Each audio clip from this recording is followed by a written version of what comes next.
Dans les années 60, de grands changements ont lieu au Québec. Avant cette période, la communauté religieuse s'occupait des pauvres, de la santé, de l'éducation. Mais la Révolution tranquille a tout changé. Les premiers organismes communautaires apparaissent à cette époque, en même temps que certains programmes sociaux, comme l'assurance maladie. Dans ces nouveaux groupes, les personnes décident ensemble comment se prendre en charge et traverser leurs difficultés. Elles s'entraident, essaient de comprendre les causes de leurs problèmes et défendent leurs droits pour s'en sortir. Avec les années, les organismes se sont multipliés et ont aidé différents groupes de la population. Jeunes, familles, aînés, personnes handicapées, etc. Ils ont aussi commencé à bénéficier d'un soutien financier de l'État pour réaliser leurs activités. Certaines de leurs innovations ont tellement bien fonctionné que le gouvernement a repris à son compte quelques-unes de leurs bonnes idées. Les CLSC et l'aide juridique en sont deux exemples. À partir des années 80, partout en Occident, les gouvernements coupent dans les services publics aux citoyens.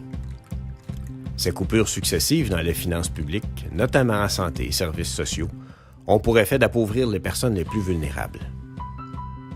De nos jours, de plus en plus de demandes sont adressées aux groupes communautaires, parfois pour des services que l'État a choisi de ne plus donner.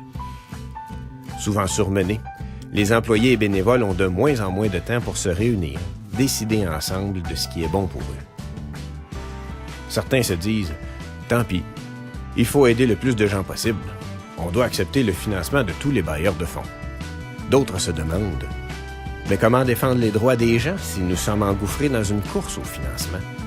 Comment travailler contre la pauvreté ou informer notre conseil d'administration si nous n'avons plus le temps de réfléchir ensemble aux enjeux? » À la croisée des chemins entre deux traditions, une de mobilisation et de revendication sociale et une de service, comment les organismes vont-ils évoluer?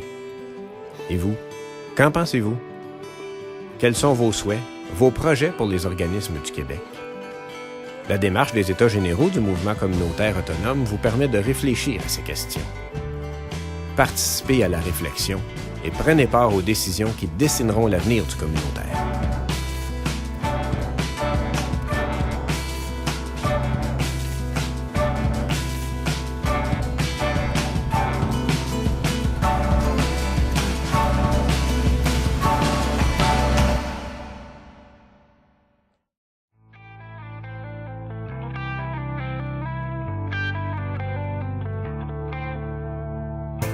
Ensemble, façonnons l'avenir du mouvement communautaire.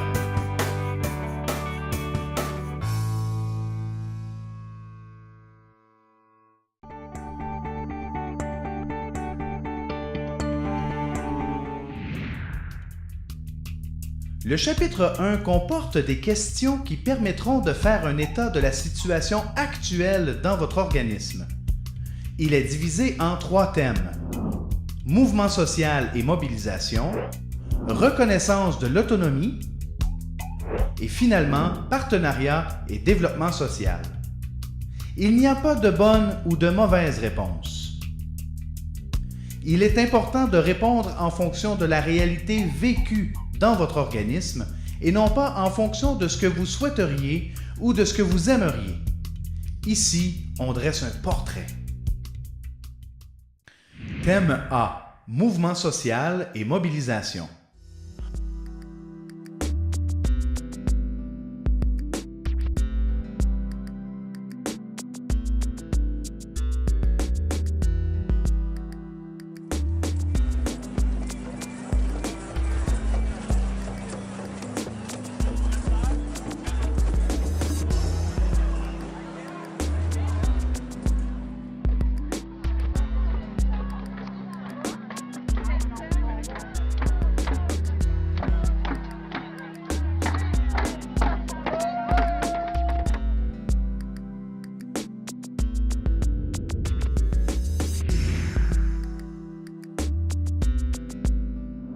On parle des caractéristiques de l'action communautaire autonome qui couvre ce thème, c'est-à-dire avoir une mission qui favorise la transformation sociale, l'amélioration des conditions de vie et la lutte à l'exclusion et à la pauvreté, avoir des pratiques citoyennes et une approche globale,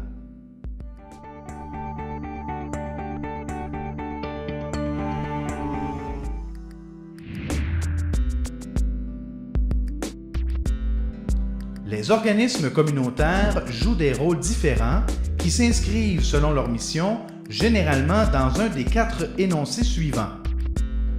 S'engager dans les luttes sociales, travailler sur les enjeux collectifs.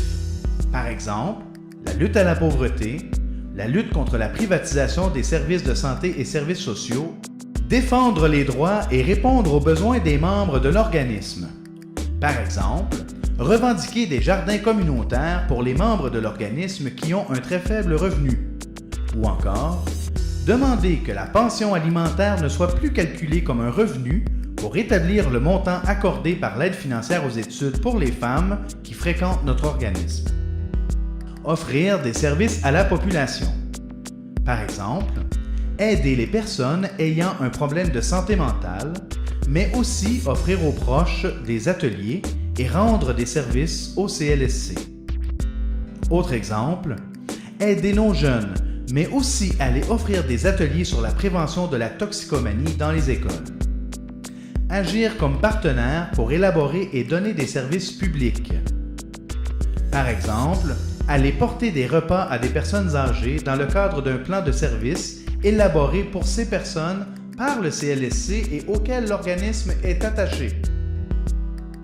Il participe aux prises de décision de ses collaborateurs et à l'offre de services.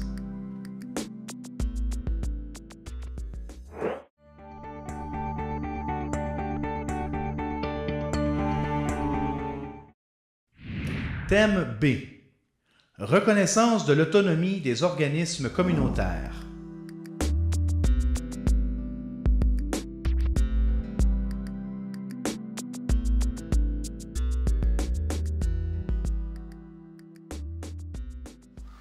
Vous le savez peut-être pas, mais chaque année, c'est plus d'une centaine de milliers de Québécoises et Québécois qui sont touchés par l'un des 4000 organismes d'action communautaire autonome, ce qu'on appelle aussi des organismes d'ACA. Vous en doutez? Bien, suivez-moi, je vais vous le montrer.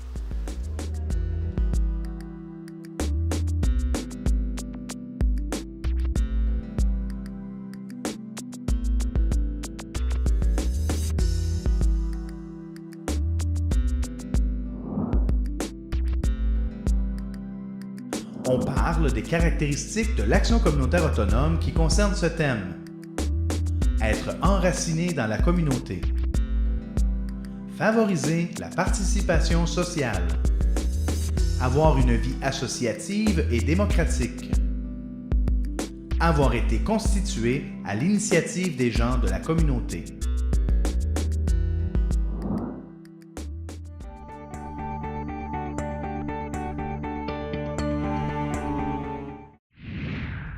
Thème C.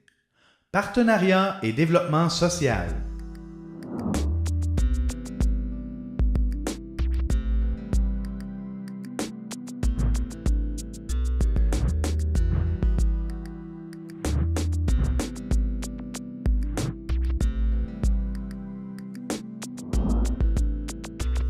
On parle des caractéristiques de l'action communautaire autonome qui ont pour thème être autonome de mission, de pratique, d'approche et d'orientation. Répondre à de nouveaux besoins, à l'innovation sociale. Avoir un conseil d'administration indépendant du réseau public.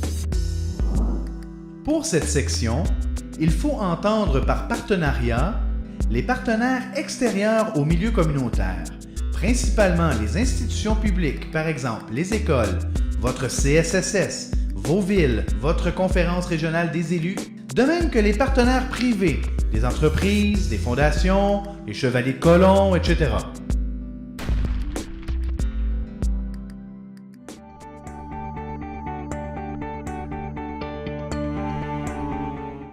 Chapitre 2. Profil de votre organisme. Compilez pour chacune des sections le nombre de réponses A, B, C et D obtenues dans les pages précédentes et inscrivez-les dans le tableau prévu à cet effet en bas de la page 15 du cahier. Votre pointage permet d'établir un portrait général de la réalité de votre organisme. Bien entendu, aucun organisme ne correspond de façon parfaite à l'un de ces profils. De même, Aucun profil n'est meilleur ou supérieur à un autre. Il s'agit plutôt d'un test amusant qui n'a aucune prétention scientifique, mais qui permet de réfléchir sur la situation qui prévaut dans votre organisme en lien avec les critères établis par la politique de reconnaissance et de soutien de l'action communautaire.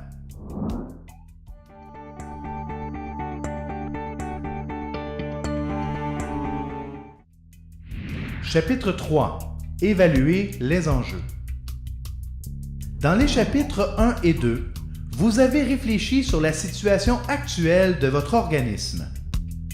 Maintenant, nous allons tenter d'identifier les changements qui se sont déroulés dans les dernières années. Nous vous invitons à lire l'encadré qui se trouve à la page 18 du cahier. Ce court texte permet de mettre la table avant de passer aux questions suivantes.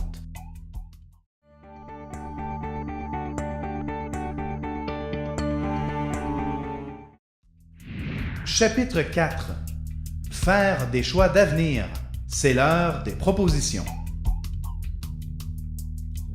Vous voici rendu au dernier chapitre, mais non le moindre, puisqu'il permettra de déterminer les propositions que vous jugez comme prioritaires et qui seront abordées lors de la rencontre régionale prévue en septembre prochain.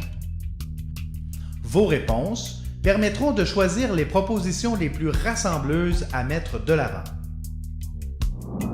Les propositions adoptées comme prioritaires seront à l'image des gens qui ont participé à la démarche des États généraux, dont vous.